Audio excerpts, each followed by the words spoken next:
Hey everybody, this is Brinna. And this is Kirsten. And we are Writing in Cars with Theo Students. We're driving around and discussing our thoughts on the Bible, and we have a lot of them. Pop culture, Political climates, racial issues, gender topics. Sometimes we'll have special guests with us, but always happy. We are students at Drew Theological School. Join us for conversations along the ride.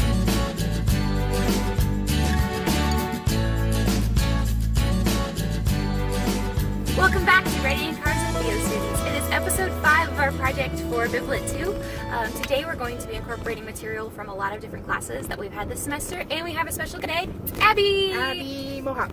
Hello. Abby is a PhD student at Drew. And what section are you in? Religion, culture, and ecology. Very cool. So today we are covering topics of race and slavery and the different ways that those issues are dealt with in the Bible, and then also in our modern culture and different things throughout time. Today our main scripture that we're focusing on is from the book of Philemon, or Philemon, however you prefer. It is only one chapter, and so we are reading verses 10 through 16 out of the Jewish Annotated New Testament, which is NRSV. I'm appealing to you for my child Onesimus, whose father I have become during my imprisonment. Formerly he was useless to you, but now he is indeed useful both to you and to me. I am sending him, that is, my own heart, back to you. I wanted to keep him with me, so that he might be of service to me in your place during my imprisonment for the gospel. But I preferred to do nothing without your consent, in order that your good deed might be voluntary and not something forced. Perhaps this is the reason he was separated from you for a while, so that you might have him back forever, no longer as a slave, but more than a slave, as a beloved brother, especially to me, but how much more to you, both in the flesh and in the Lord. So on this book, which is an undisputed letter of Paul, it's only 25 verses, and interestingly, in this entire chapter, slavery is only mentioned one time. The word itself is used twice in verse 16, and in fact, there's more of a reference to a metaphorical use of being a prisoner of Christ, which is what Paul says, and he also says brother 4 times, but he only talks about literal imprisonment 1 time, and then just slavery 1 time, which is interesting in the way that this has been almost unanimously covered to be a story about slavery. Whether that's right or wrong, it's pretty much all been the same, which means that there's not a lot of varied interpretation. Well, doesn't that point to the fact that it doesn't really matter sometimes what a text is meant to be about, and more about like what and how the text is used in terms of oppression? Mm-hmm. Right. That sometimes the historical context of it is important to know, but also how are we using that context? How are we using? And how do we create a new context, right? In our own and more recent history. Right. That this text itself maybe wasn't written about slavery, but we've used it culturally to think about what does it mean, or to like uphold slavery. Paul doesn't ever say anything directly against slavery. He and other early Christian writers, including all of the Christian Testament or New Testament, never actually condemned slavery. And Paul doesn't see slaves needing to be free on earth because he's all up into this apocalyptic thoughts where he's like, Jesus is coming back in 2 seconds, so what's it even matter? Because 2 seconds. we're gonna party it up with Jesus. But slaves would still be stuck in slavery. So I think it's important to point out that the ideal of slavery in this context is different than the way that we think of slavery. So sometimes we're like, slaves, but it's still bad, but the connotations are a bit different, which is like a whole new conversation, a whole different episode. But I think that the idea and practices of slavery in this context differ slightly from the slavery that we have, this country has gone through. There was also some interesting work that I had read, and I think it's Ephesians 5. It says, slaves, obey your earthly masters with fear and trembling and singleness of heart as you obey Christ. So slavery is used as a theological method or model for obedience, which is so harmful. So I think it's important to note that there's places in the Bible that do speak out, not that the Bible speaks, but like, you know, there's scripture that is against slavery, such as Galatians 3:28. There shall be no slave or free, no Greek or Gentile. All these, I don't have it memorized, but yeah, it says there is no more Jew or Greek, bond or free, male or female, because we are all united as one in Christ. And that's Galatians 3:28. I went to the Reverend Dr. Martin Luther King Jr. Elementary School, and in a town and in a time when our school board had been sued successfully for racial discrimination in the education system. And so in about the time that I was entering first grade, the school district had to completely reorganize how they were doing education, and then not just structurally in what students got to go to what schools, but what the curriculum looked like. And so I entered as a first grader into King Elementary School, and that really was the beginning of my education in racism, and training as an anti-racist white person. So it seems silly to say I've been doing this work since I was in first grade. That's awesome. However, I've been doing this work since I was in first grade. My dad's an education activist, and I remember sitting in the car with him when I was maybe in second grade, saying to him, "Dad, I don't understand why they just don't take the question about race off of the questionnaire for students as they're being registered into schools, because if you don't know what race a kid is, how can you be racist?" And he said, "Well, that would totally make sense if there wasn't historical and systematic oppression against people of color that you need to take into account if you're thinking about what kinds of resources or placement of students. Like that's important. If you're gonna actually like dismantle racism, you actually do have to pay attention to people's race." When I was in college, I was in the Black Student Union at my university, because by the time I went to high school, I was in a primarily Black high school. Not primarily, like in that there were like 60% Black, and then I went to an all-white university for a lot of economic reasons. That's where I got the most funding, and immediately found myself kind of out of place, and was like, "Oh God, there are a lot of white people. I don't actually know how to do this." Right? Too many white people. and so Black Student Union became kind of the place that I felt really connected to. As much as it was appropriate, right? Like, it wasn't appropriate for me to make them my very best friends and for me to pretend to be a Black student. I really had to do my own work as a white student at a white university. In between my two degrees at McCormick, I did CPE and met a woman named Kwame, who is now a Lutheran priest, but she's also deeply connected to her African religious traditions. She's a Black woman, and she has become one of my closest friends. And a lot of my activist work in Black Lives Matter, which, to be clear, is mostly academic, but a lot of it comes from the fact that I remember when Tamir Rice was murdered, and Kwame's son, also a Black young man, was the same age as Tamir Rice when Tamir Rice was murdered. And he's who I think of, right? And Arif, Kwame's son, is really who I think of when I think about Black Lives Matter. And I feel so accountable to Kwame and her husband Rob, who are family to me. Sometimes I will refer to myself as being as someone who's been socialized to be racist.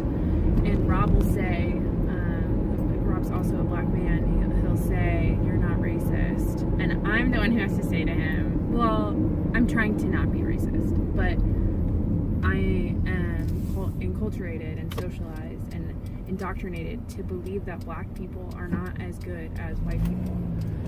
And that work personal work has informed my my academic work. What I have learned from Kwame and Rob is that we don't have to take it too seriously all the time.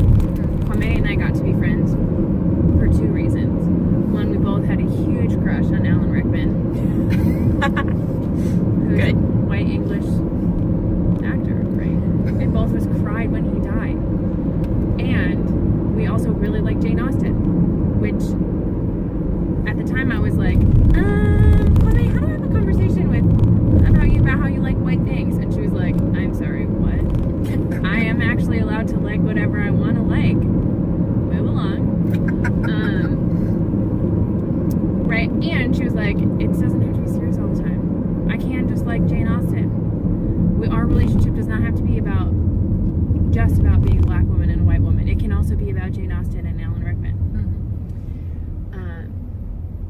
Which is to say, not everything always has to be about race. Right. It's really pertinent for us to kind of call out who we are. We happen to be, if you haven't noticed, 3 white women. So just putting that out there, that we acknowledge what we are bringing to this conversation, and that we do not have the full story or the full experience. Yeah, I mean, we've talked in past videos how we try to be self-aware of who we are and what we bring to social situations. So we know that in discussing this, that it's work that we have to do, and that it's not work that we should put on to people who are oppressed. But that also we don't understand what the experience is, and so we have to go from a place of listening and observing to do further work. Mm-hmm. One of the deans of the Theological School, Melanie Johnson DeBoffrey, has said at one point, unpack your privilege, it takes a lifetime. Ooh, that's good.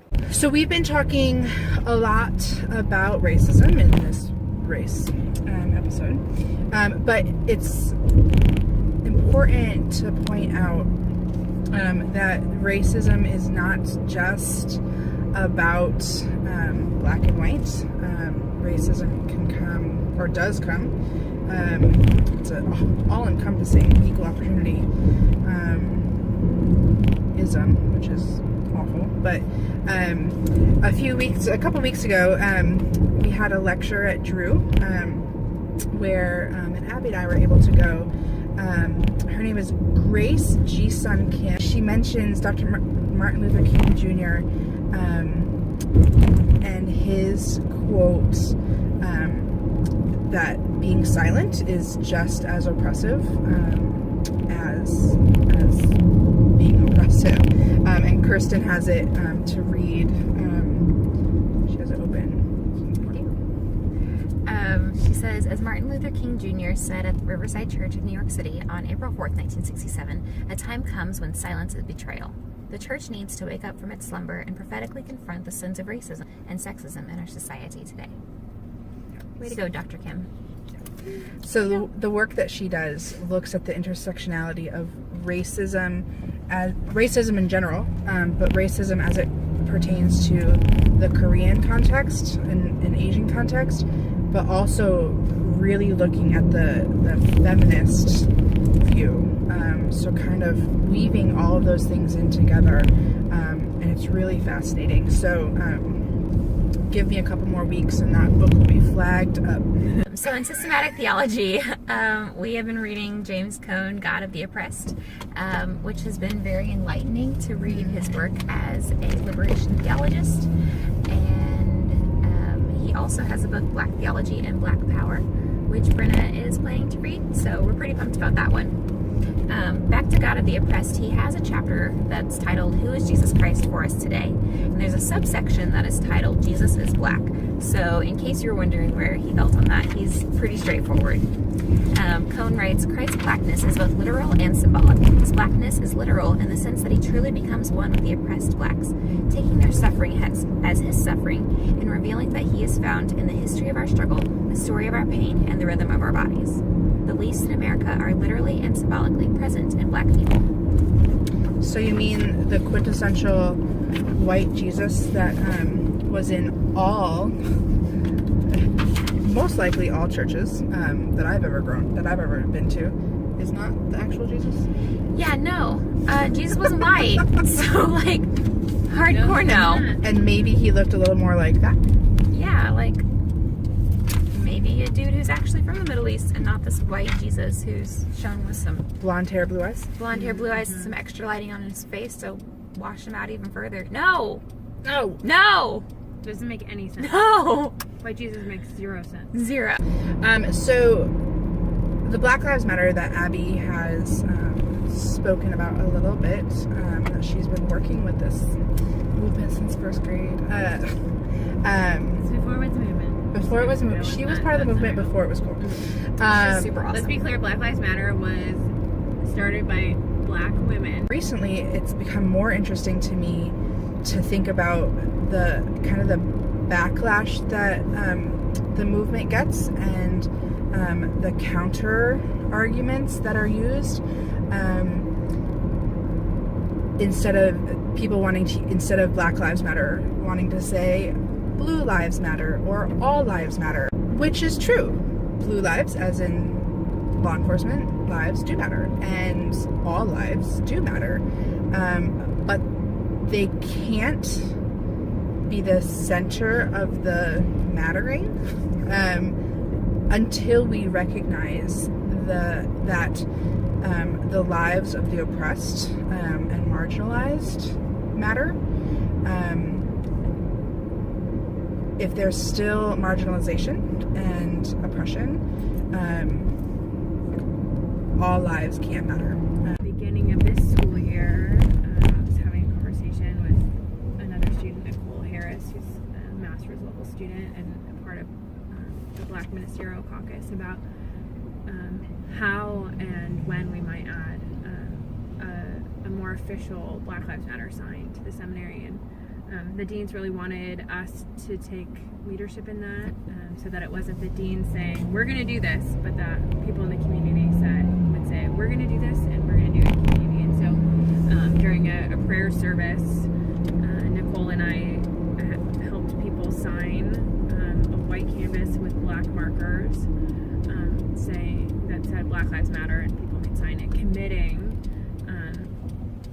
their voices and lives to a way of being in the world that uplifts Black lives. 2 weeks ago, someone in the Drew community took a small pen, so like a thin pen, and marked out Black Lives Matter and wrote in small letters, All Lives Matter. Very small. And they wrote it multiple times. Wrote it multiple times, but it's light and small, which means a couple things to me. One is that that person doesn't have a lot of courage, because if they had courage, it would have been painted. It would have been painted on, and right. But also that kind of cowardice reminds me, and also the faintness of it reminds me of how white supremacy is insidious and isn't always obvious, but it's there, right? So there are lots of people who had walked by that sign that day, the day it was defaced and vandalized, and didn't see the All Lives Matter on it. You have to really get up close to see it. The more sustainable thing is to actually have a conversation. So that's what we're going to do as a larger community. Anybody in the Drew University community has been invited to attend a forum to talk about the difference between Black Lives Matter and All Lives Matter, and that when we say All Lives Matter, we're negating the categories of difference that have been used to oppress people of all different kinds, and that right now in the history and time of our nation, Black lives often do not matter and have been systemically oppressed. As we close, our final statement from Bob Goff's Love Does. I used to think blank, but now I know blank. I used to think the Bible was just this collection of books that all came together to magically make one story, and that everything was positive, and it didn't matter if we did super anachronistic things, and we can always be the hero of the story and everything's great. And I don't think that's true anymore. I now know so many different things, but that this library of books, as some might say, has so much harm inside it, and that it's almost more difficult to find the helpful pieces, and that's kind of a struggle and a difficult place to be in, but it causes me to want to study further. I used to think the Bible was a simple book, and now I know that it's complex, and that we get to read it from our places and spaces and times in order to find answers to questions and to dig deeper into what it means to be a human in this world and to seek hope in really hard situations. So thank you for joining us on our adventures with Writing in Cars with Theo Students. It's been a fun time, and we hope that you've enjoyed. And thank you for joining us, Abby. So much fun. So fun. You're the best. You're the best. Bye.